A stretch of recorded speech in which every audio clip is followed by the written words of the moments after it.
Hi, it's Jim Owens, and if you're wondering why I have this big grin on my face today, it's because I just recorded the most impeccable video I've ever done. And as I was completing it, I looked up at the counter on the phone screen and I realized that I had failed to push the record button, meaning this is take 4 for this little vignette. This morning I want to talk to you about something we all probably love to hate, and that's conflict.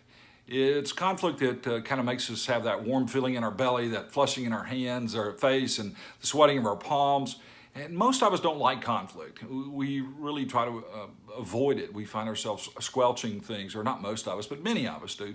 And then there are other people, it seems like, that just thrive on conflict. They love to get engaged with people, and sometimes they're the people that we want to avoid.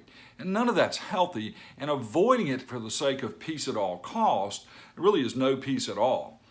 So how do we deal with conflict? How do we take it from being destructive to being productive conflict? I think there's a few ways we do that. First of all, we realize that conflict is rooted in a couple of different things. One, it can be rooted in ideas. It can be rooted in, and that's healthy, right? Ideas about how to do something, about the strategy or the tactic. The idea of what is important in terms of prioritizing things within your business or the civic group that you're involved in, or your church or synagogue or wherever you worship. If you can agree on what's important, oftentimes, and I use this reference, right? We all love kittens and puppies, right? We're all for that, and we're all for little kids. We love little kids. Well, most of you do. At any rate, we love a lot of things, but how we want to express that love might differ. And so when it's destructive, we're arguing over and we're having conflict over who someone is rather than the idea that's the central tendency to it. Now, if you're a leader, this is particularly important. One of the things that you have to pay attention to in all of these relationships is the amount of trust that you have between people. If someone doesn't trust you as a leader to speak candidly to you about an idea, then you're not getting the benefit of their best experience, of their wisdom, of their perspective.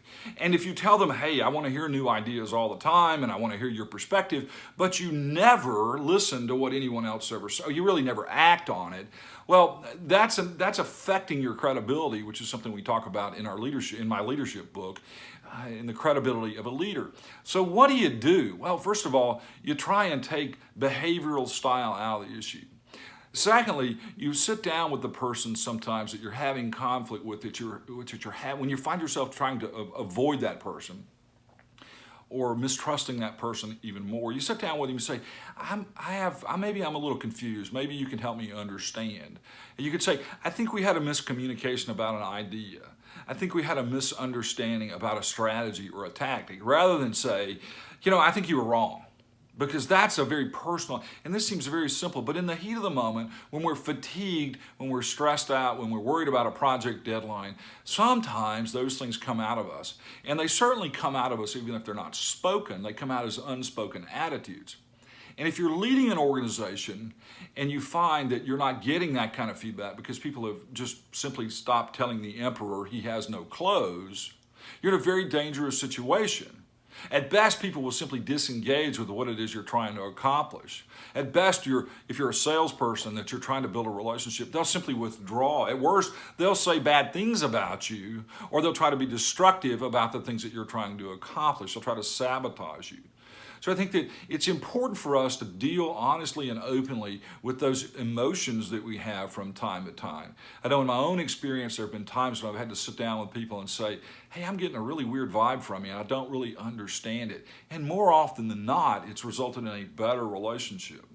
And if you're in a leadership position, or if you're in a position where you're not the leader or the manager, if it were, when you can go to someone and just admit your mistakes, what you're doing is you're helping promote an environment where conflict is productive rather than destructive. And that's what it's all about, because we're not going to avoid conflict altogether, not ever. I mean, it's an altruistic hope for many of us, but it just seems like it's an impossibility. There are so many different people with different perspectives in our workplace. So I hope you've enjoyed these comments. If you have, I'd appreciate if you'd share this video. I appreciate the feedback I've gotten from several of you on lighting and sound and other things. We're working on those. Bear with us. Hopefully the content is very useful to you still. If you need to know more information about Performance Strategies Group, you can find us on the web at performancestrategiesgrouponline.com. Have a great day. I'm Jim Owens.